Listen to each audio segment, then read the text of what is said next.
gang. Respect. You might have some cool fans, but mine are the best. We've been through it all, went to war when duty called. Never left a man behind, we move as one is super strong. I don't want followers, that implies I'm the leader. I'm not the captain, I just gave them something they can believe in. I hold the lamp in the darkness, but they're the light that I needed to see the road that we walk in between the angels and demons. And my fans have my back. Hate us if your feelings don't like facts. And my fans will fight back. Beat you with the keyboard you've been using to write back. I guess we need each other like both sides of the battery. We the army, we the homies, we the gang, we the cavalry. We're brothers and sisters, we hold it down like we gravity.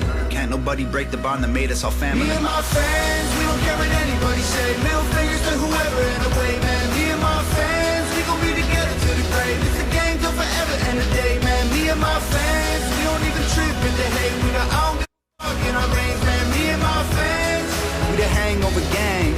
Gang, gang, gang, gang, gang.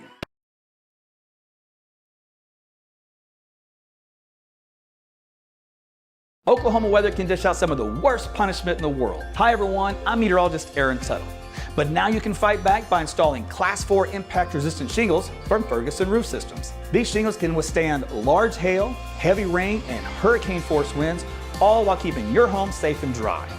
And the best part? This upgrade is completely free for many homeowners. So call today to start reaping the benefits these Class 4 shingles bring, including a discount on home insurance. Only at FergusonRoofSystems.com.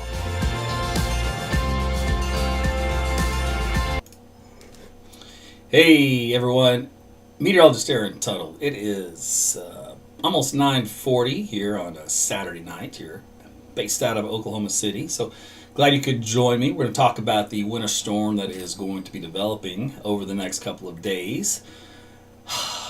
It's a big one. It's got all the classic signs, what we normally would see for a mess. And I mean a mess. So I really don't have any good news for you, but I do have weather news. And so we're going to get down to the details, talk about the model data, give you all the reasons as to why it's going to happen, what's going to happen, timing, all that kind of stuff.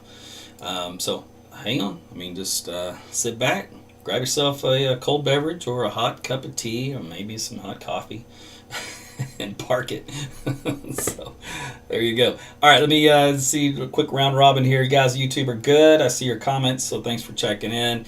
Guys on Twitter, I see you watching, and on, of course, Facebook. I'm going to post the link again if you want to get a direct notification from me when I go live through Facebook on your instant messenger. Click that link and then opt in to get those messages, and you'll be good to go. If you're on Twitter or YouTube, it does fine. It always tells you when I go live. If you hit the bell and just tap to get notified. So that gets you covered. Facebook is just stupid sometimes. They just don't want to behave themselves. across the whole spectrum, it seems to be. All right, so let's see. Let's do this. Just go ahead and get you into it. I was going to say what I want to start with, and there's just no easy way of saying it, so just get in with it, right? Okay, so let's take a look at a couple of things here. So, you know, with me, I like to show the jet stream pattern, and that's how I like to start things. It shows you where the storm systems are, where they're coming in, how they're taking shape. So we do have one that's zipping on through into the Texas area as we head into Monday. So expect some rain down in there in the Lone Star State. Then we're going to go a little farther in time, and you will notice by Wednesday we have all this energy out here to the west. All right, that's a lot of lift in the atmosphere. And as we go from Wednesday through Thursday, kind of zips on through Oklahoma, Texas, and we've got a little reinforcing shot there. Now, each model run is a little different when we try to compare how things will look overall. So, for example, I'm going to go back into, let's go Wednesday morning. Let's just kick this thing off. And then we're going to compare. So we looked at the UK Met. In each model, it does fairly well at the overall picture of the jet stream, especially as we get closer to the event. So what we're looking for is any minor deviations from one to another. So that's the look of the UK Met, which is just, you know, a broad, long wave trough. Now, why is this important?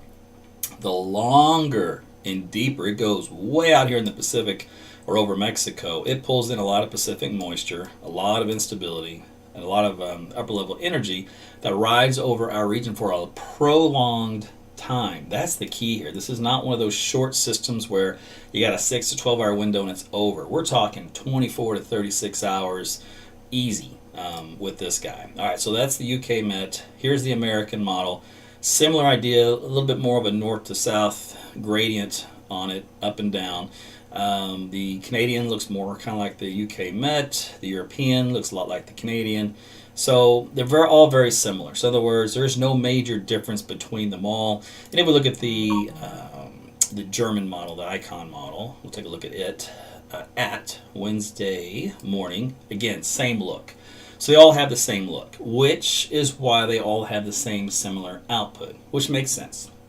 So what we'll end up seeing is the devil's in the details, and that comes down to where the 850 millibar temperature line is for the freezing point of, we'll call it 0 degrees Celsius, but in our world we usually use 32 degrees for the freezing point.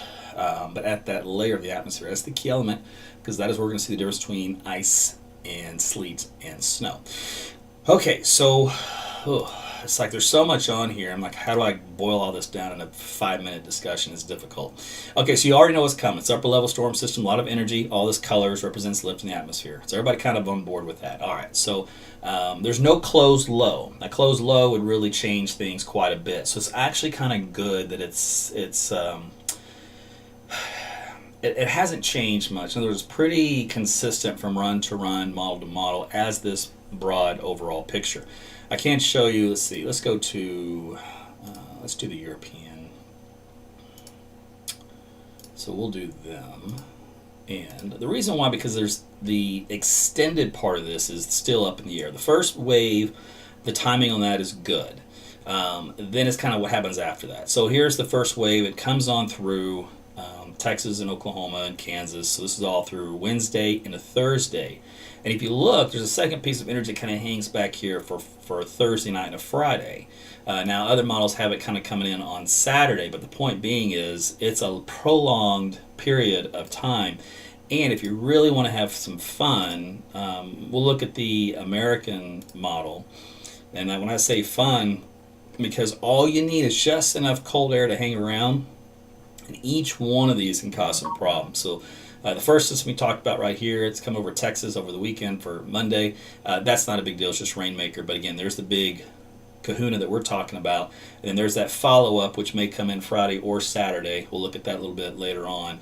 And then look at what happens out to the southwest. It loads up again. Now, if we still have more cold air in place, that's another winter storm for Tuesday on the 8th, and then followed by another little clipper right there that comes in around the 9th. And, oh, what's that? Another one, and another one. Another one. So I'm telling you, this pattern can quickly become very exciting, very fast, and very problematic, and very much a pain in the, fill in the blank. So that is what we've got long term. So just to let you know now, things are changing quickly for February. February is a nasty month overall. Okay, so now let's break it down to how things ought to go. So we'll look at the American model. It seemed to be pretty aggressive. Now they're all pretty aggressive now. Believe it or not, I think the European's one of the least aggressive, which is shocking usually. It was kind of one of the first to kind of hint at it, but it just hasn't really gripped in yet. If we do look at Wednesday morning, for example, it does have the precipitation light breaking out here across Oklahoma and into Kansas. A lot of snow in the blue, and the sleet and freezing rain is in the purple and pink. So the American model is a little late. It's a slower progression. Then it really kicks things up Wednesday afternoon and evening. You can see all that sleet here in central Oklahoma, the heavy snows on the northwest side of Oklahoma City, if you will. Again, it always seems to work out this way. I-44 corridor, which is right here, seems to be a dividing line where it's Armageddon along this boundary and points to the south, and it's all nice, pretty snow north of it. And so the still looks like that's kind of the same thing it's setting up here now. If you look in this red, this is all freezing rain. Now, I will tell you, this is over Dallas-Fort Worth. All right, so the big ice storm is basically what it's saying for all of North Texas and north southeast Oklahoma and western Arkansas, whereas it turns into this big, large area of sleet here across the purple shading that we talked about in blue up north from there. This is on Wednesday evening, so this is so far it's been going on now Wednesday night late, actually. It's about 12 hours worth of this. And then there's Thursday morning. So it's a full 12 hours of just nothing but freezing rain, heavy sleet, heavy snow. And that moves off slowly to the east. So my point being, it's a very slow moving system, and it has such moisture loaded. It's nasty. All right. So that's Thursday afternoon, still going. And then by Thursday evening, it calms down. Like this particular model had that little weak system coming by on Saturday, so there's a little dusting of snow that comes in with that. So I have to wait and see what that one does, unless it comes in like on Friday, for example. There's still many things that can happen, but that's just to look at the American model. The European model, just to kind of compare, we'll take a look at that one to see how it has things kind of breaking out. And it will start things a little earlier and a little wetter. So here's Tuesday afternoon into Tuesday evening. Now this is actually when the cold front starts to come in. Temperatures will slowly, cool down behind it, so it won't be an immediate drop to freezing. That will happen overnight toward daybreak on Wednesday. But it does produce the light rain here across central and Oklahoma and elsewhere over the body of the state Tuesday night. But you do see up here in northwest Oklahoma that is snow, changing over to a little bit of sleet and freezing rain as that colder air deepens. And there's Wednesday morning, so it does have that freezing precipitation right here across the I-44 corridor. So you can see it's a little different than the American model. It's a lot wetter. It's got the snow as well going up north into Kansas, etc. Now this is the latest run at that. It stops right at Wednesday morning. We'll look at the prior run from this morning, and we'll show you how it kind of plays out the latter part of the system. Because even though it's one large wave, it may end up being kind of a two-parter as we go through time. But here's Wednesday during the day. You can see it's kind of light for the most part across Oklahoma, and then Wednesday evening it cranks up here to southeast Oklahoma and into North Texas. Once again, the signal for a lot of red, which is all freezing rain. Now that's that rain that freezes on contact, just so you know. That's the stuff that causes problems for everybody, from power lines to roadways to you name it. So that's going to beat the band down there. But it doesn't have a whole lot of snow here across western and northern Oklahoma for Wednesday night and Thursday. So it's a little bit different than the American model. It does have a little snow passing through Dallas, looks like, on later in the Thursday time frame after they have all that freezing rain and some sleet. And then kind of quiet after that for that point forward, and have really much going on. So believe it or not, the European is one of the most conservative outputs thus far of what this event has the potential to do. We'll look at the Canadian here as well. And this one has been the Armageddon model so far, but it usually is. But I hate to say it though, but on these types of classic setups, it's usually right. Remember the ice storm we had in October? Guess which model nailed that first? And guess which model never wavered and gave us those ridiculous ice amounts that was so hard to believe in October? This one. So I'm just saying it has a good track record. All right, so here's Wednesday morning for it. Same idea, light rain, and depending on where the cold front is, for example, which I'm sure it'll be down, easily down here. Anything you see here in green is really going to be freezing rain, so just picture red. It'll have a tough time with that. It's not the best at these color codes sometimes. But as we go throughout the day, it deepens precipitation out here across Texas, here in northwest Texas for Wednesday afternoon, and then here's Wednesday evening. So you're kind of seeing a repeat pattern here. Is we're going to get some stuff during the day on Wednesday, but the real heavy stuff seems to want to generate as we head into Wednesday evening. Again, this is the focus: southern, southeastern Oklahoma, North Texas for freezing rain and sleet, snow across the body of Oklahoma overnight, Wednesday into Thursday. And then here's Thursday afternoon. It finally kind of moves out of the region. And then after that, I don't think it did anything more. It kept it quiet. So it's more of just that one huge long time frame, but you had different precipitation types in between. Let's see here. I know what I want to show you. On the Icon model, this was interesting too. It will not be able to differentiate between ice, sleet, those two combinations. It only can do rain and snow on the output that we're showing here. So let me zoom this in. So you can almost kind of make out the I-44 corridor. Here's Tulsa, here's Oklahoma City, down to Lawton. So this is the line right here. So as you can see, even this model thinks we're around on the line. Now what does that line mean? That line means you get a mixture of all three. It means you get freezing rain, it means you get sleet, and it means you get snow. If you live north and west of that line, especially the farther north and west you go, all snow. If you go far enough south and southeast of that line, it's going to be some sleet, but then eventually it's going to be all freezing rain. So that's the trouble line that we're speaking of. But what the take home here for this model is the amount of rainfall. So let's go to, here's Tuesday evening. Okay, so there's midnight, so already got the light rain going. As we head into Wednesday morning, it's got that light signal, just like the rest of them did, and then it's got that heavier signal coming in as we head to Wednesday afternoon and evening. Same kind of idea, bullseye, central, southern, southeastern Oklahoma. Some very heavy rainfall signatures here on the output of the precipitation. That continues, and it finally kind of moves out of here by, Thursday afternoon. So you're kind of getting the picture here of the timeline and the amounts. Now, this will not have the ice amounts, but is it not going to have... okay, it's not finished yet, so I can't do the total precip. But I think... nope, I can't do the total snow either. Oh, so lame. All right, so we'll go one run prior, and we'll just show you what the total precip was, kind of give you an idea.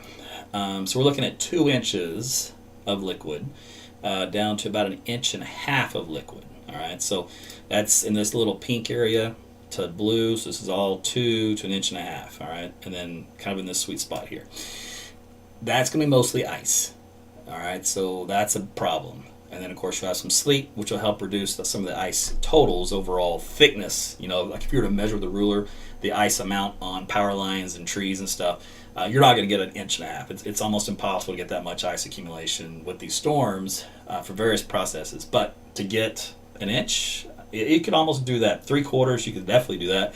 You only need 1/4 with some wind to cause problems. So, I mean, that's just excessive. We don't even need that much to cause problems. But if you do get 1/2, 3/4 to even 1 inch of ice, it's a nightmare. All right, so let's see. Let's take a look at the snow. Now, this is interesting, too. What do you say interesting? So this model loves the idea of 1 foot of snow across a large area of Oklahoma. I know it's what you guys are all waiting for. Just show me the snow here. Just show me the snow. All right, so 1 foot of snow is what it's loving. Again, along that I-44 corridor, north and west, all the way to Missouri, southeastern Kansas. And if you notice, the trend has been earlier. We had some really heavy snow amounts in this zone, right? Remember that? Was it Thursday when I talked to you last? Well, as you can tell, the storm system has moved south a little bit more, so everything is shifted back south, closer on into Oklahoma. So this is making Oklahoma a massive storm. I warned you about that then. There was a classic setup for us to get hammered. So knock on wood, so far, history is starting to lean back to that direction. All right, so that's just a look at the icon. Let's look at the others for the output to give you an idea of what they're kind of saying for ice accumulations. So the European model is going about 1/4 to about 1/2 inch of ice all the way from Dallas-Fort Worth north to Red River into southeast Oklahoma, out toward Broken Bow and Poto, all that kind of stuff. And then if you look at northeast Oklahoma Central, it just has a glazing. It's about 1/10 of an inch or less. That's not enough to likely cause many power outages, but definitely for road problems. And it's got a massive ice storm for central and eastern Arkansas, and then a little bit there for southeast Missouri. If we look at the Canadian model, the same kind of idea. It hits hard over North Texas, southeast Oklahoma, then even harder over Arkansas. And that's a mess for those folks, all the trees. If you look at the American model, it's getting stupid with the ice. It's got nearly 1 inch of accumulation down here in southeast Oklahoma and North Texas, a larger area. And instead of favoring central, southeast, or eastern Arkansas, it favors northern Arkansas and Missouri. So you can see how each of these models have a little different take on where that 850-degree line is going to be to produce that type of any amount of stuff. Let me go to the snow, just to give you an idea. Yeah, let's do that, of what these different models indicate. All right, so the European loves the snow, but not to the extreme of some of the others. So it's got 6 inches of snow here, for example, in northern Oklahoma, southeastern Kansas, a lot of snow from Missouri, northwest Arkansas, of course, Colorado. Pretty much anywhere in Colorado, you're going to get a good snow this event. So if you're wondering how things are going up there, perfect. If you love snow. Even in North Texas. Now, it doesn't have much snow here for Dallas-Fort Worth, probably some dusting, because most of your action is expected to be on the icy side, but there will be snow north and west of town for you. All right, so that's the European model. The Canadian, it's ridiculous. It's got nearly 1 foot, though, in parts of northwest Texas, north and west of Dallas, south of Wichita Falls, etc. Nearly 10 inches, though, here in Oklahoma City. All right, there's almost a foot south and east of Tulsa. And then, yes, there's a foot or more in Kansas. And what was that, 2? Well, that's 3 feet in eastern Missouri. Now, that's ridiculous. And that would be a sight to see. The American model, GFS, well, you know what? It kind of goes with the Canadian. It says, yeah, I like the idea of 2, maybe 3 feet of snow somewhere in here in the isolated pockets. It shifts everything a little bit more to the north for those heavier totals, but it does include, again, we got to draw the line here. There's Tulsa, Oklahoma City's right here, and there's Lawton. What's that line? That's that stupid I-44 corridor. So it's got the heavy snows just north and west of that boundary. So that could easily be the northwest side of Oklahoma City, for example, toward Piedmont, just pounded, where you have southeast side getting a dusting of snow, but you've got a pile of sleet to deal with. Now, what we can do is we have a new version of this model, kind of in a beta version, which does kind of split the estimates out a little bit. So let me show you the estimates. So its estimates, if we zoom in here, a large swath that says total, let's see, can you see that? No, it's cut off. So you won't be able to see it. This is for ice. Let me see if I can shrink this. No, it's full size. All right, so this is for ice pellets. This is, in other words, sleet. And actually, I think I do want to shrink this so you can see, you can at least see the scale a little bit. Okay, so this kind of gives you a little reference. So you get up here to the scale of the darker red, you're about 1 inch. All right, so that's 1 inch of sleet accumulation thickness. Those are those little clear balls that you see that bounce all over the place. And they will, mesh and then melt together a little bit to a sheet, but those are the balls that form. So they're not a problem for power outages so much as they're a problem for roadways. All right, so that's the sleet accumulation. That's a heck of a sleet storm. I will say, if you want anything out of this when it comes to the frozen stuff, when you're not dealing with snow, if it's between sleet or freezing rain, you want this 99.999% of the time. The only reason why I think you'd want the other is if you're just crazy. Now, when it comes to about the freezing rain aspect of it, this breaks it down, that line, and pushes the freezing rain significant amounts, which, again, unfortunately, about to 1 inch here across southeast Oklahoma and into the Dallas-Fort Worth metro area, especially just north side of town, maybe Rockwall, out west toward Stephenville. So that's a nightmare down here in North Texas, all right? And remember, we're only talking about just nudging the storm system or the output just a few miles in either direction will impact different cities dramatically. So in other words, if most of this freezing rain were to come right to maybe the top end of 635, but not quite make it, and it's just north of there for Denton and Gainesville, etc., then Dallas-Fort Worth is spared, right? It's not, it's still icy, it's slippery, but it's not a catastrophic event. But you bring that back down just another 20, 30 miles and forget about it, right? So that's the danger of these type of setups. Now, if you look at the snow amounts on this same model, it went stupid. It went, this is 20 inches here in Oklahoma City metro region, down toward Tulsa, hot spot right there. So this is, again, a beta version of of the model that we're using now with some new indices that they're trying to work with. But I'm just telling you this only because this is the potential that we have that's on the table. I mean, all these amounts are going to verify exactly as they are today because, again, it's only Saturday, and we're talking about a system on Wednesday and Thursday. So the question is it really going to happen first off? That's the question. Are you really that confident? And the answer is yeah. So let's take a look here. We'll go to the European model. So remember, we've been showing you this here for a while. Let's zoom this back in. So each of these panels, we nudge the model a different direction. All right, so each one has a different output from the same model, but again, it's called ensembles. So there were slightly different variables and slightly different nudging, and they'll give us a slightly different look. Well, they all say the same thing. That's not usual. There's usually one outlier that says, nah, sunny. But no, they all say paint it red. So, or in this case, blue. So the confidence here at this point in the game, I don't think I can recall a storm system that is this for sure across every model that has been so far 6 days out from the event and only increasing confidence every day that we get closer to the event. I don't recall ever seeing that. So any forecaster that at this point in time is still sitting on the fence, that's brave. I wouldn't sit on the fence. You've got to sound the alarms because this thing is nasty looking. Even if you were to take a conservative approach, and this we're going to show you here just on amounts, and this is the most conservative approach that we can find you. Just to give you an idea, it's got a little glazing of light ice from central northeast Oklahoma, and then up to around maybe as much as a quarter of an inch in some spots down here south of McAllister in southeast Oklahoma, northeastern Texas, down to Dallas-Fort Worth, a couple of tenths of an inch down there. Again, that's enough to cause headache and travel issues, just so you know. Snowfall amounts, again, this is just on the conservative side. So we're looking at, it's got about, 6 inches of snow here in Dallas, in Oklahoma City and Stillwater and near Tulsa, and then Kansas, of course, gets a lot more. The rest of the body of the state, several inches of snow, even a little dusting of snow down in Dallas before all is said and done. So those are all conservative numbers. Now, remember, this is the lowest numbers I can find you. That should tell you something. This is it. You can't get any lower. So this is a good sign. If you want something like this to happen, this is your moment. This is where you just jump up and down for joy that something big's coming. Now, for all the headaches out there as far as dealing with power outages and roadways and rating what's left on the store shelves barren, that's a whole separate issue.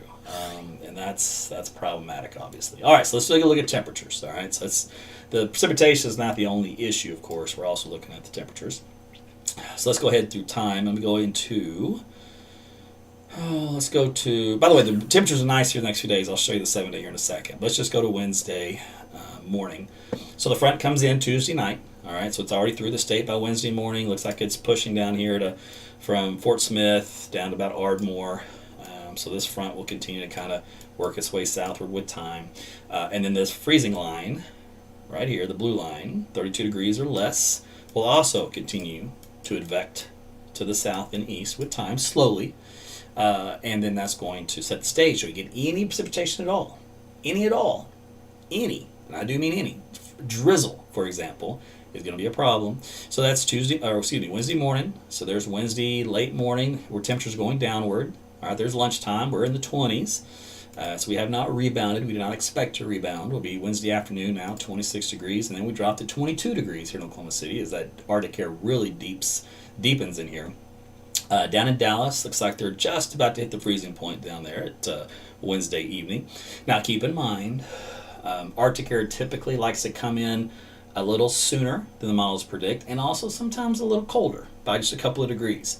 So that easily could mean that Dallas is already at freezing by 6 p.m. on Wednesday. All right, so overnight here in Oklahoma, we cool down to Thursday morning. We're into the teens. A brutally cold day. As you can imagine, wind chill values will be around 0.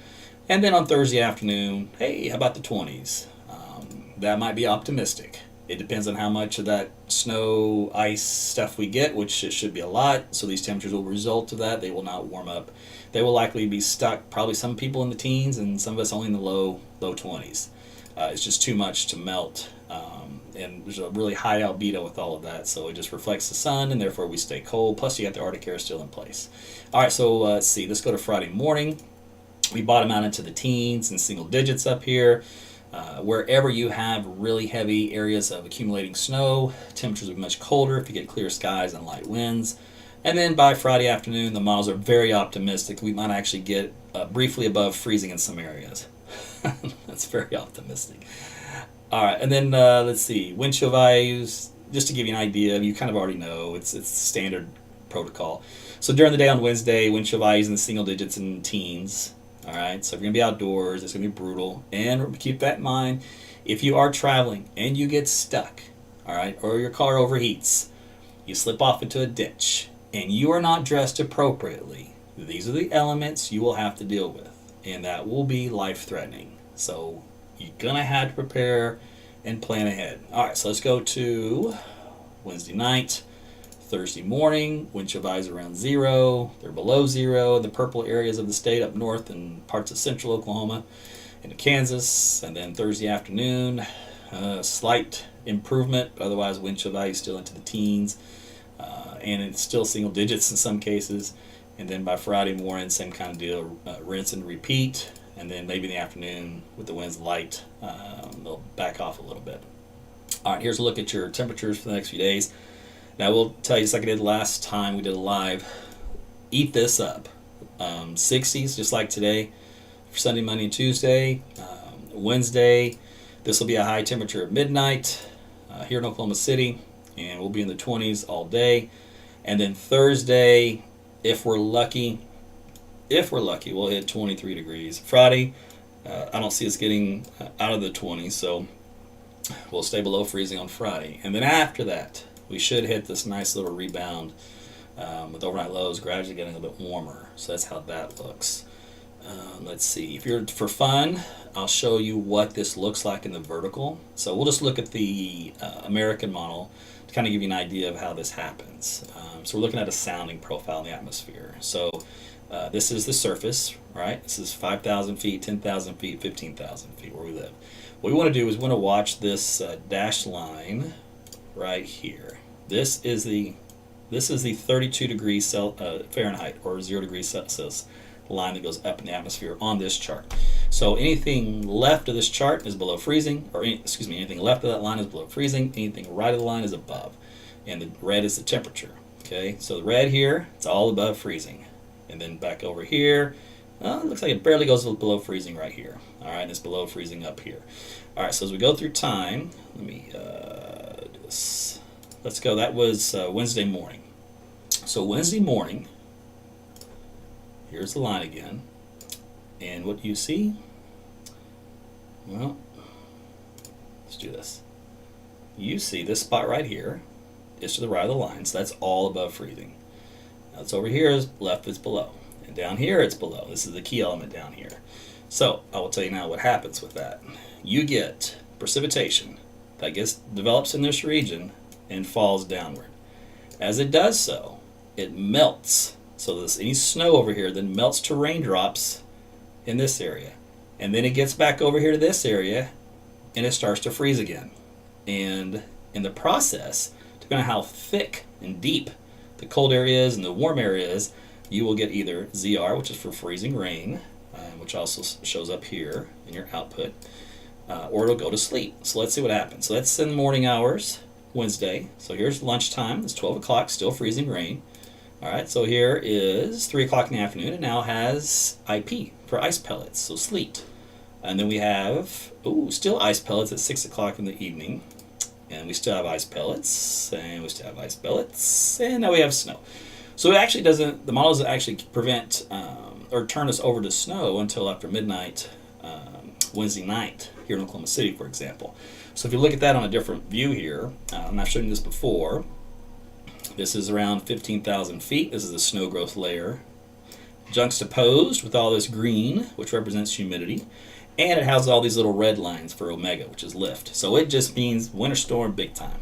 So all the precipitation falls down the column, down the surface, in the form of orange, which is for sleet, and then blue, which is for snow. And just this happened, this is an older run in the model, so I'm just kind of showing you a snapshot of this. But for an example, this had 7/10 or 3/4 of an inch of sleet accumulation. So almost an inch of sleet here in Oklahoma City. And then it produced, what was the snow on this? 2.5 inches of snow on top of that. So about an inch of sleet, and then 2.5 inches of snow. That's a pretty good storm as it is, period, much less anything else. And it did have, I think, just a glazing of some light freezing drizzle, a couple of hundredths. It only takes, believe it or not, 100th of freezing drizzle to ice over a bridge, overpass, make roads bad, coming at the wrong time of the day, which would be the very early morning. So you don't have to have a whole lot to cause traffic snafus. All right, anyway, that was a little meteorology lesson for you on looking upstairs at some of the data. And what else that I want to talk about? Was there anything else I wanted to show you? Let me think. I showed you quite a bit. Okay, so let's do this. So the Weather Service did put out a graphic here for today, and it's going to change, so just know. But they kind of break it down also into the idea of ice, and then the mixture of ice changing to snow, and then mostly snow. And this early snapshot is not a bad take home for what we have to work with right now for the data. So what will change in this, for example? Well, if It depends on which way the system goes, a little bit more north or south, right? So if it goes a little bit more north, then the solid freezing rain line could easily do something like this, okay, where all this is freezing rain. And then you would have the, let's see, well, I'm running out of colors here. And then we'll do maybe the sleet line like this with snow mixture, right? You could do something like that. And then you could have the all snow, maybe just a little bit of sleet mixed in, but otherwise all snow here. So that's how these little bands can come and go as far as the distance and on what specific output it is. So keep in mind this is going to change as far as the tiny details like this, but what you will know, the take home, is it's a winter storm, it's coming, and you should probably prepare. So I was at grocery store today, for example. There's hardly anybody there this afternoon. It's like no one knew this was coming. So, in other words, there's plenty of stuff on the shelves for the typical stuff that's rated for a winter storm. Now, if you notice, we are going to be below freezing for a couple of days. So, this will not be a event where it melts literally while it's happening or the next day. So, when it's here, it's here. So, if you do have travel plans, you're going to have make obviously alternate plans, have a backup plan. You're going to have to wait till we get closer to it to see if your specific location and deadline is going to be in jeopardy. Just right now, plan as though it would be. That way you're not caught off guard. But I would suspect everything plays out like it looks tonight. You're looking at starting Wednesday morning, already problems on your roadways across Oklahoma, all right? Especially central, northeast, Tulsa, Oklahoma City, I-44 corridor. Southeast Oklahoma, you're still above freezing. You'll be fine there until later in the afternoon or during the middle of the day. So you'll be fine there. You just got a little extra time. And then by Wednesday evening, it'll be down in North Texas, so Dallas will be dealing with it. But that'll be light stuff. And then heavy round moves in late Wednesday afternoon, overnight Wednesday into Thursday, and that's the shut everything down wave, okay? I mean, whatever was still going is shut down statewide. And then we're like that all day Friday because it's not going to melt. So Friday then, it's a nightmare. Everybody's at home. I don't know how many thousands of us won't have power, but there's going to be a lot of us. So make sure you have a generator, you got fuel. What else? Obviously, you're not trapped. I mean, it's only going to be, again, for Thursday and Friday. And then Saturday, a lot of it will melt off during the day on Friday to the point to where roads start opening up and looking better. So then Saturday, they're going to treat stuff. So obviously, you will pick the treated roads if you do have to get around, but the untreated roads, don't even bother. And then on Saturday, things are way much better. We should be warming above freezing during the afternoon. And then the weekend, you can commence, like your normal plans. So just know that from Wednesday's an iffy day and being able to get much done, and then Thursday and Friday, just forget it, right? So if that's your mindset going in, then you're prepared. And then anything happens that's a positive from that, well then so be it, right? So if you do have doctor appointments, I'm not telling you to cancel them. I'm just telling you that they may cancel on you. Or I don't know how it's going to work. But I imagine a lot of you will probably cancel your doctor's appointments. But I'd hold off. Don't do it now. Even though I'm very confident this is going to happen. We've still got to work out the details on the amounts and the timing and then the type of precipitation. So just keep that in mind. Let's see. What else can we talk about now? Because remember, it's only Saturday. And this event's not happening until Wednesday. Anything I can think of. What could go wrong? Right? You're probably going, all right. You seem pretty confident, Aaron. Let's see. Greg says the evening GFS is out. You want to see what the American model says? Throw me a bunch of likes up there on Facebook if you want to see the American model. And we'll see what lies it has to say. The lies. All right, let's see. So let's go back. Okay, so there's the 0-0 run. Let's look at this together on the fly. All right, so the first system moves through on Monday, and then here comes the next big wave out west, big long wave trough. Starts to kind of curl over a little bit as it comes in. Similar look before, but the main energy wave here on the back end for Thursday did take a jot to the north, it looks like, from the prior run. And then it did leave a piece behind again, which earlier had it coming through on Saturday with a little bit of light snow. This one, it's still sitting here. This is Friday night. But the rest of the run isn't in yet. But what can happen is that this guy here, he's either going to ride over the top and miss it, or it may drop south and then give it a boot to come across on Saturday. So we'll have to see what happens with the second upper low out here on the west coast. And that data hasn't quite come in yet. It'll be here in a second. Let's see here. Okay, and then the output, and we can go take a look at that. So we'll zoom in here on this one.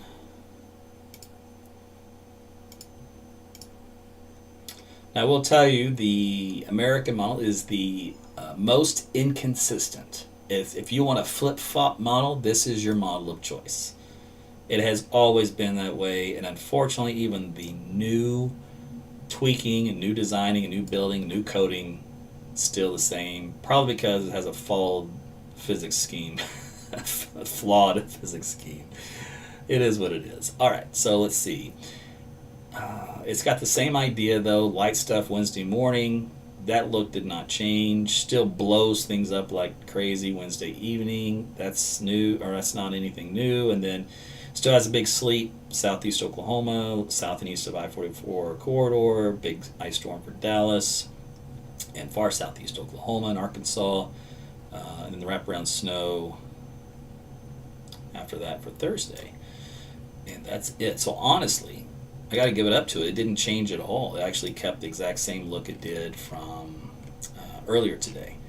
Let me see what it did on its output for snowfall totals, though, etc. Get a close-up view here.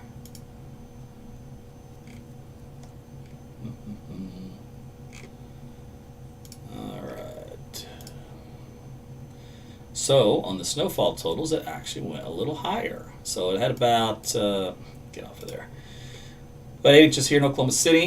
Yeah, it's got a foot in Tulsa, east of there, and then of course over a foot in southeastern Kansas. Not much in Dallas, maybe a dusting.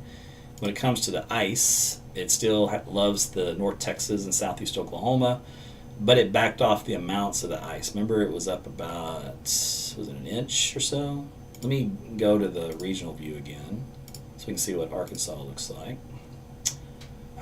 So it still has, you know what? Oh, this is what's new. Okay. I've looked at so many models here. I'm saying, which one did what now? So earlier, it had the big ice accumulation. Remember, it was in Missouri and northern Arkansas. It was the only one that did that. It was an outlier. Well, you know what it did? It fell right back in line with the rest of them. Eastern Arkansas, central, southeast Oklahoma, and north Texas. So the only thing this 0Z run did was it got its act together, and it fell in line with all the other ones. So it's no longer an outlier. Now they're all in unison. They all are lockstep and barrel, which I said is very rare to see that ever happen. So this would be the bust of the century, or this would be, even a child could make this forecast, right? So it's one or the other. But anyway, so yeah, it's pretty still nasty. It does extend, though, the ice accumulations down south into the hill country, Big Bend, all the way down to College Station, to Aggie Land. It's got some ice accumulations down there, and almost or just about to San Antonio and through Austin. So that is quite a storm for those folks. If we look at snowfall amounts, remember we had some high amounts north. Matter of fact, let me include guys up there in the north. You can see obviously the cutoff. So let's go up to get Kansas and Missouri. Same look. It didn't really change. It had some little peaks of orange in here before of 2+ feet, but it's backed off. Looks like some of those. So it kind of lowered a little bit here across Missouri and Kansas, but then upped it a little bit across Oklahoma, and otherwise it didn't really change much on its output. Okay, so that's the new American models. Thanks for the tip, Greg, to look at that. The icon model. That is what other one we wanted to see. It hadn't finished coming in yet, so I couldn't look at it. So let me see if it's done that. Image you requested is not available. Well, you stink.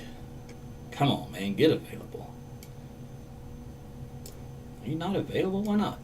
No, you should be available by now. Let me do this one more time. Let me click a couple different maps. Get some cache going. Alright, that thing moves out. Alright. Oh. Why are you not loaded? What am I missing here? You are so lame. Alright, we won't get to see the icon output here, which is too bad. Unless... Let me see.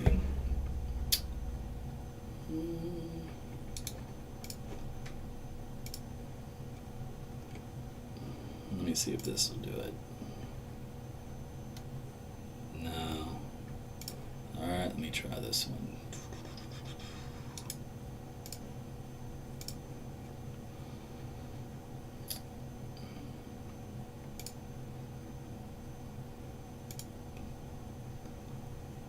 Alright.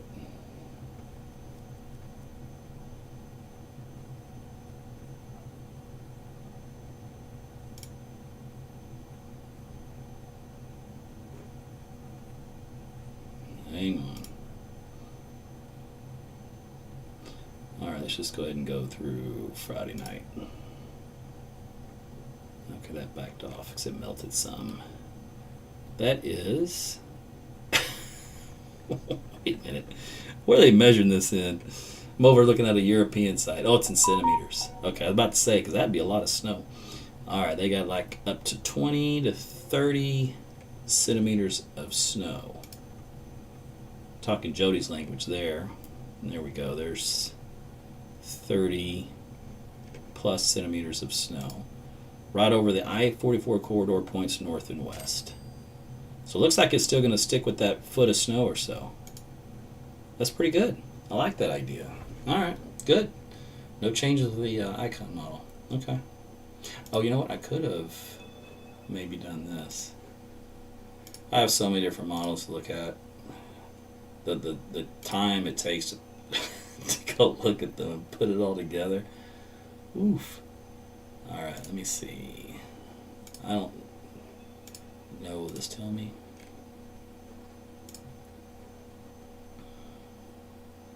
Yeah. Okay, so it does have that spot right here in central Oklahoma.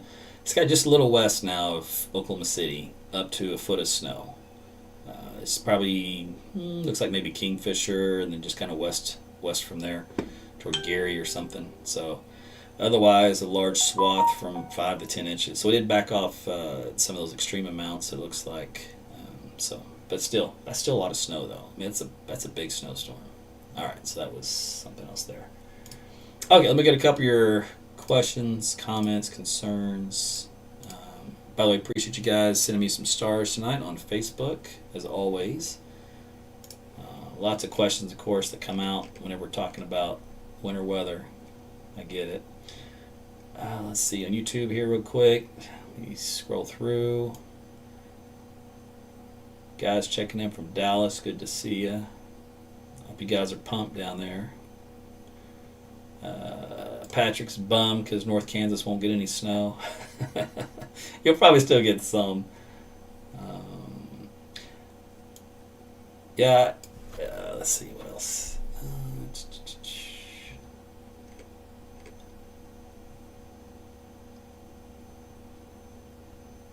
Yeah, I hear you, Nancy.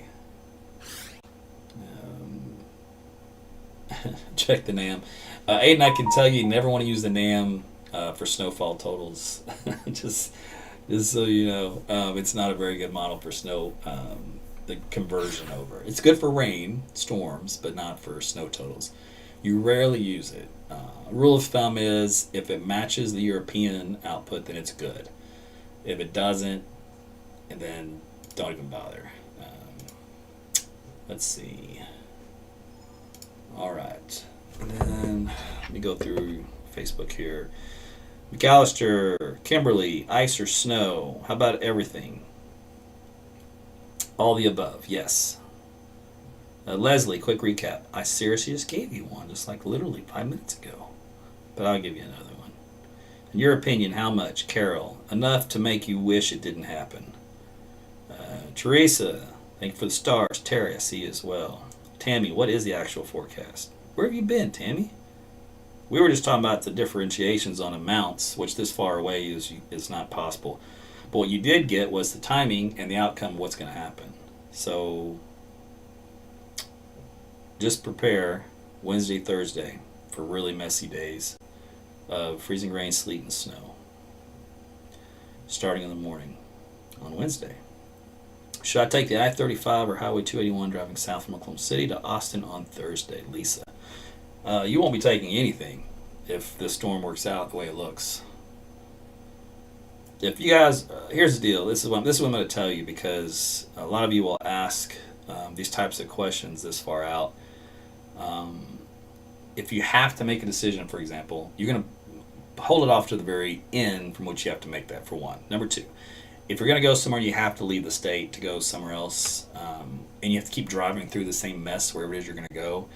To be on the safe side, just leave the day before, or drink a bunch of Red Bulls and pull an all-nighter and hit the road at night, right?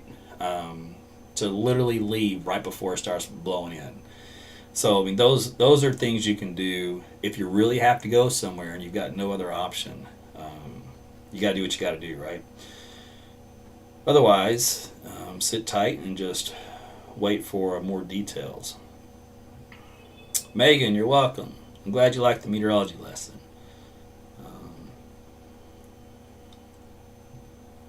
So Keith's got some good tips here from being in Germany. A winter emergency tub or trunk in the car. Starting in the fall, filled with all good survival gear. Hand and body warmers, insulated coveralls, mylar wool blankets, propane heater, small tanks, etc. just to start. Some good tips, brother. Thanks for that. I did mention that, by the way, if you're going to be trying to travel and you do run into a situation to where you don't get very far, because as you know, driving on ice is impossible. Now, they say it can't be done. If you're an ice trucker in Canada, fine. Whatever. We're in Oklahoma. I kidded Jody, so our ice is more slippery than yours. But yeah, so that's the deal. Whereas what you have to worry about is if you get stuck, what are you going to do, right? Everybody has a plan until they're punched in the mouth. So when the storm punches you in the mouth, what's your backup plan? Because your first one didn't work out too well. You got punched in the mouth.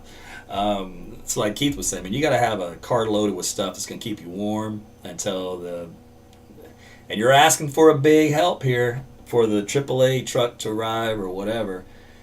You're one out of who knows how many and how long you're going to be there. And you're going to have to hope somebody with a 4-wheel drive dually truck or whatever, it's got studded tires, comes by and saves the day.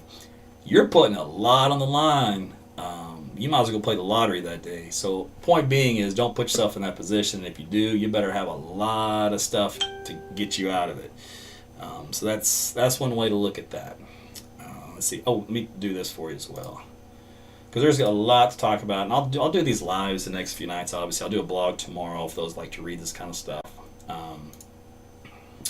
But there's a lot I need to tell you. So we'll go to my website. This is AaronTuttleWeather.com, because I'm going to get this question 1,000 times, and I can't answer everybody, obviously. So go to the weather data tab. You go on your phone or on your computer, go to the weather data tab, and look down here, and you're going to see this one right here, Oklahoma power outages. So you're going to want to use that Wednesday, Thursday, and Friday. And then Oklahoma road conditions. You're going to want to use that Wednesday, Thursday, and Friday. And then for when it starts, use my weather app, AT's Weather to Go, or even here on the website, you can use the weather radar that is built in on here, for example, the interactive radar map, or you can use my weather app, AT's Weather to Go. And but you come back here, you can look at the real-time weather reports. In other words, once a snowflake is detected on the ground, because let's say you don't know how to read a radar, you're like, well, I don't know what all these colors mean. All right, well, if you come to this page, you will see people actually report, hey, I got a raindrop here, or hey, I got snowflake here, or I got freezing drizzle here, or whatever. So once you start to see those popping up on the screen, that's it. The event started. So that should help you in your decision making as to whether or not it's too late for you to do whatever it is you're going to do, or if you've got 5 seconds to get it done, or whatever it may be. But come back to this page here, or the weather data tab under my website, aarontuttleweather.com. You can come here tomorrow as well. I have a new blog for you. I usually post those Sunday afternoon, and I'll try to give you as much detail as I can break down and give to you at that point in time. Sometimes it depends. I can get real detailed on events, and sometimes I have to be a little bit more generic because there'll be too many minor changes on tracks and all that kind of stuff. Okay, so that's what I wanted to do. And then there was one more thing. I was going to look for it over the weekend, and I totally forgot. Let me see. Yeah, we're gonna do a couple things here for you guys that are hanging in there. Give you a little reward. We're gonna do a little bit of weather. Yeah, this is what I wanted. Oh, are you gonna do that one? That's lame. Hold on. Stand by.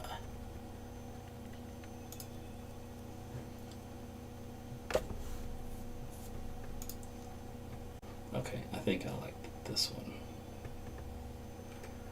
I had to go find, I had it bookmarked,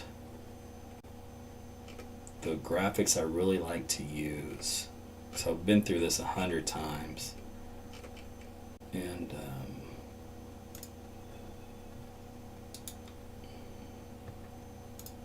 oh, wait a minute. Let's try this. Okay. Yeah, let me do this one. Okay, so we talked earlier about the precipitation types for rain, freezing rain, sleet, and snow. And you're wondering, well, how do you get all the differences, right? And I showed you a picture of a forecast sounding, so I went really detailed and crazy, because that's what I do. So what I showed you was this, all right? What we're going to do is we're going to take this data here, and I'll put it in a really simple explainer for you. So let me back this up to where I'm going to show you where the warm nose is on this sounding. Okay, so you can understand. All right, this, and we can look right here even. This right here, this little notch, this is called the warm nose. This is where the warm air comes in at this layer in the atmosphere. It's usually right around, I don't know, it can be 3,000, it can be 8,000 feet, somewhere in between. But in this area here is above the freezing line here in the atmosphere. So it's above this little 0 line for Celsius. So this is the warm nose layer. Back in here is the cold nose layer. This is the deep, or I should say really technically, it's shallow Arctic air mass, where it's below freezing. All right, so that's what we looked at before, and this is what this looks like in this view. So this is the warm nose layer that comes in above freezing. So what happens is, if you have no warm air at all, and that little sounding line is below that 0 line, then you get all snow, right? And you're good to go. Now what we're going to have here along the I-44 corridor is all of these. But how it's going to happen first is probably going to start with freezing rain.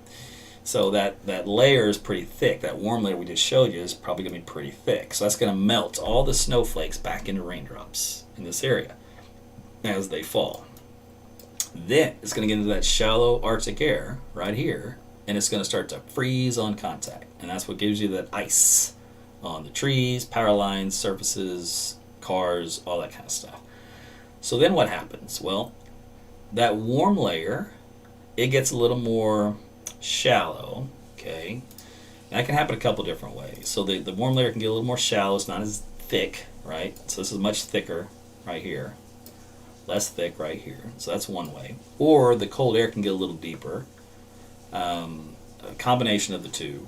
But either way, what happens is the snow that melts through this layer into raindrops keeps falling, but now, since this layer here is so much thicker and or colder, it has a chance to then turn back into little icy balls. And we call those sleet. So those raindrops then freeze back into little pebbles, and then they bounce off the ground. And those don't cause a problem with power outages, but they do add up and stick together and then cause slippery roadways. And they'll, accumulate on your car and any points where you have little areas to kind of fall into.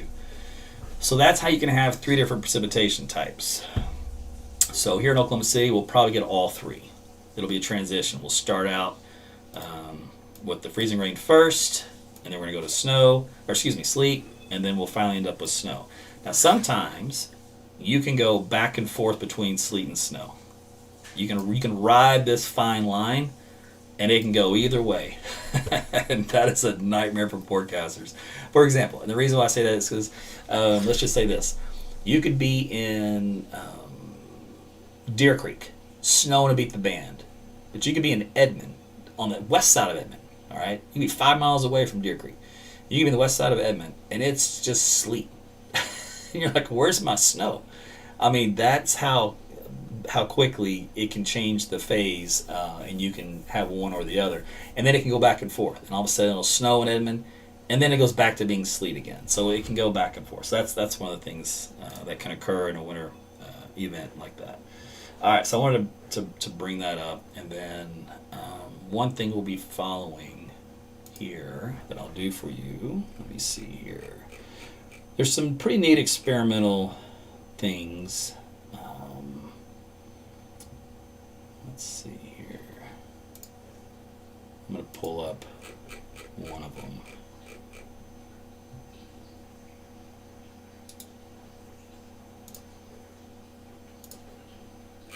So hold that thought.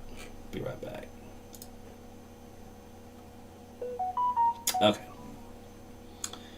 This is going to be pretty good. And I have not used this yet. So this was newly developed.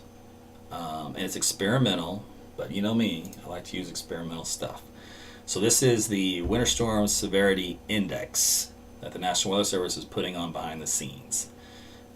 So it's like an overall impact of what you can expect. And it's got day 4 on here, so it doesn't quite have day 5 or 6, of course. But you can kind of get an idea of what it looks like. So they have, in this case, minor impacts to moderate impacts. In their version of moderate impact, I'm just going to read it. Often threatening to life and property, some damage unavoidable, typically results in disruptions to daily life. So there's an example of a potential winter storm impact. Now, in our event, we're probably going to be having a major impact and may have extreme impact. Extreme would be extensive and widespread severe property damage. Life-saving actions will be needed, results in extreme disruptions to daily life. All right, so we're going to see what happens, but we may end up getting a couple of these more intense categories. And there's actually 2 versions of this. This one is going to be probability of exceeding warning criteria snowfall. Now that would be typically like a nor'easter, obviously. Like here's day 1, for example. And if you look up here, probability of exceeding excessive snowfall is a done deal because they got hammered. So that's, I mean, they're in feet of snow out there. So that's their normal up there. So that's kind of an example how that would work. If we go to the freezing rain probability, which is excessive freezing rain, we're going to end up seeing, let's see, day 4 is not going to be on here yet, but we'll get the day 5, or it'll be day 4, but tomorrow. So we're going to start to see that get populated down here as well. So I'll start paying attention to these as the model data gets in closer to the event. They'll update these images. So we'll kind of take a look at that and say, or see how things are going. Some of you are just now saying, whoa, I had no clue any of this was happening. Okay, listen to me. You need to be getting my lives. You're missing out. We've been talking about this since last week. I think we talked about it Wednesday? Yeah, Wednesday and Thursday. So you're late to the party. It's Saturday. So I'm trying to give you an early peek at what was lining up. And then it looks good. I mean, it looks pretty solid. So I don't expect it not to happen at this point. It'd be really crazy if that would be the case. All right, so let me think here. Aiden, so yeah, for wintertime, I like to lean, most cases, it's always case-by-case basis, but I do like to lean toward the Canadian and the European, especially if they agree on the output. Sometimes they will differ, and when they do, it's a tough call. It can go either way. I have to look at it again on a case-by-case deal. So Jeff, if your stream is blurry on your end, you need some more Wi-Fi. You need some more cowbell. So with that, on YouTube, you can just hit the gear icon while you're watching it, and then force it to give you 1080p HD, because everything is in 1080p, so there's no reason why you should be suffering. If you are suffering and then YouTube doesn't give you 1080p, it's because your internet stinks and it thinks that you don't have enough bandwidth. Now that can be either from your Wi-Fi issue at home, and or you're getting throttled by your carrier on your phone, or something else is going on. Reception's low wherever you are, but it should be in 1080p. But I saw your comments, so I wanted to let you know. Okay, so Joe Jack says pipes bursting for Norman. So yes, I didn't mention pipes bursting, but yeah, that's going to be a concern. So in Oklahoma City, and probably goes for Oklahoma itself, surrounding areas, it's a rule of thumb. So it's not like, hard line in the sand. It's a rule of thumb. If we are at, I think it was 17 degrees Fahrenheit for 24 hours, we get a problem with pipes bursting. So that's kind of like the magic number. Now those are the big pipes. So yours, for if you have something on an exterior wall that's not insulated, you're obviously going to have to deal with that a little sooner because they'll probably burst before then. So make sure you cover those up outside. But I think you're probably going to be okay up until you get into the low to mid 20s, even if you're unprotected, but inside a wall, just not insulated. I would think you'd be okay if it's a heated building or whatever. If it's just a shack out in the middle of nowhere with nothing but a tree near it, I mean, all bets are off. So, but yeah, so we probably deal with a little bit of waterline issues at some point. This is not, the good news is, it's not a prolonged frigid spell, right? Where we're going to have days, and we've had this before in the past. We've had a big winter storm, and then we stayed like in the single digits to teens for days, right? That's rare that happens, and this is not one of those days. We got a couple of cold days, but after that, we get back to reality. So, hopefully, therefore all that'll be minimized. All right, so for those that are still here, probably late, missed all the action, I'm going to do one more recap, and then we're going to sign off for tonight. I do appreciate you guys watching, though, liking, sharing this video, telling your friends about AT's weather. For those of you folks that like to support me financially, that's awesome. Thank you for sending me the stars on Facebook or the YouTube super chats, or just joining up to be subscribers through any of those platforms. You can do any of that to the link on this video.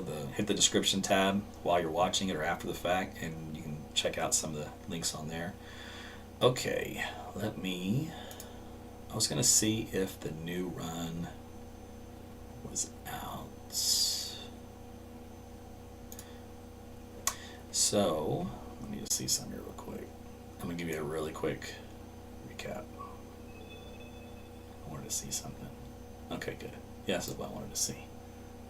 Earlier we talked about it. There wasn't enough data that came in. Remember how I told you that this second guy here was either going to have to come over the top or come down south and give this one the boot? So it came down south and it gave it the boot. So that means this little system here will kick through instead of Saturday. It kicks through Saturday night, Sunday morning, and then through the state on Sunday. Sunday morning through North Texas and Oklahoma. So that made it producing another little wave of precip. And the one after that, it comes through, looks like on the 8th. So let me see if those produced any precipitation with them. This is after our main wave, our main storm. It's like a insult to injury type deal. If there's enough cold air around, that's the question. Will there be enough cold air around? So that moves on out, and then, where'd it go? It does a little bit of light snow Sunday. Yeah, so here's Saturday night. Let me zoom in. That was really, really bad. Can't see that. It's too far away. All right. let's see. There it is. There's a signal there for a little bit of light precipitation. Looks like a mixed bag of a little bit of sleet, maybe some snow. Model forecast sounding says maybe even some freezing rain. It's on the line of all three. So it might just be a very light wintry mix. Lower atmosphere is a little dry, so it's going to be kind of evaporated. A lot of it's wasted.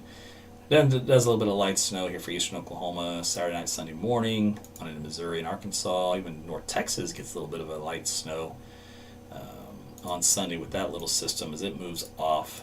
So it is a precipitation maker. It's just starved for moisture. Then the one on the 8th and 9th, it comes through. Looks like the models are trying to give it a little bit of a rain and snow mixture where there's enough cold air left over. So we'll see what that one does long term. But anyway, so for the quick recap, and we'll just use this model as it's good enough for right now, just to give you the take home. So let me back this up to Tuesday afternoon. All right, so Tuesday afternoon, showers, light rain develops across parts of Oklahoma. Front comes in Tuesday evening. Cold enough for snow in Kansas, of course, and northwestern Oklahoma, along with a little bit of a mix of sleet. Maybe it's a teeny tiny touch of freezing rain Tuesday night. Otherwise, a quick transition over to sleet and snow on Tuesday night and a Wednesday morning. And then some very light freezing drizzle here in central Oklahoma up toward Tulsa. Some sleet mixed in north. Snow is in blue, for example. Whatever it would be right now, it looks to be kind of light. But light can still be a problem, so doesn't mean we're scot-free. It could mean we still have shut down roadways because of freezing drizzle and some light freezing rain and sleet. All right, so we got that stuff for Wednesday, and then as we head into Wednesday afternoon and evening, the big wave starts to come in. The lift in the atmosphere goes through the roof, and then we start to produce a ton of heavy snow, freezing rain, and freezing sleet from North Texas, Northwest Texas, all the way into central and southeast Oklahoma for Wednesday evening and a Wednesday night, Thursday morning, and it moves into Arkansas. Thursday afternoon, we still have some wraparound snow that moves through, freezing precipitation all the way down to central Texas of sleet and freezing rain. Otherwise, snow in Oklahoma for Thursday, a little wraparound, and it's all gone for the most part. So that's the timeline. That's the mix of precipitation. And then as far as the amounts go, of course, you can imagine they're all over the place. The take home is it's enough to make it a nightmare. So we're talking enough freezing rain to cause power outages, enough sleet to keep the roads icy and frozen over, and then enough snow to build more snowmen than you know what to do with. So right now, that's where it looks right now. Of course, and each model varies on the exact amount, and none of them are going to have an idea this far out. What you want to do is just take home the big picture, which is a really big winter storm for our region of the country. So there's your quick recap of what's going to happen. And then that way, if you do plan on traveling Wednesday, Thursday, Friday across Oklahoma, Arkansas, Missouri, Kansas, north central Texas, even the Panhandle, Colorado, eastern New Mexico, anywhere in that area, if you're going to be outdoor traveling at any point in time during that 3-day period, because of the way the roads will likely end up being not pretty, you're going to might find yourself in a compromised situation. So you better have food, water, warm thermal blankets, ways to contact people, charge batteries, make sure that your car's well taken care of with antifreeze, coolant, oil, gas, and hope you don't get stuck or off the side of a road or a ditch somewhere in the middle of nowhere, because it's going to be a long time for somebody comes and helps you if it ends up being that bad. So in that particular case, people do lose their life, so you don't want to be one of those people. I think that's about it for me. I'm going to get out of here. It is about almost 11 o'clock, so we did quite a long live tonight. The wife will not be happy. She's going to be quite angry with me. I said, I won't go too long. Oops. All right, well, I'm going to go grovel. You guys have a great night. I just saw the time. I'm just like, I'm beat red. I'm in trouble. All right. Hey, you guys, thanks again. We'll talk again tomorrow, but have a great Saturday night and a good Sunday. We'll see you later.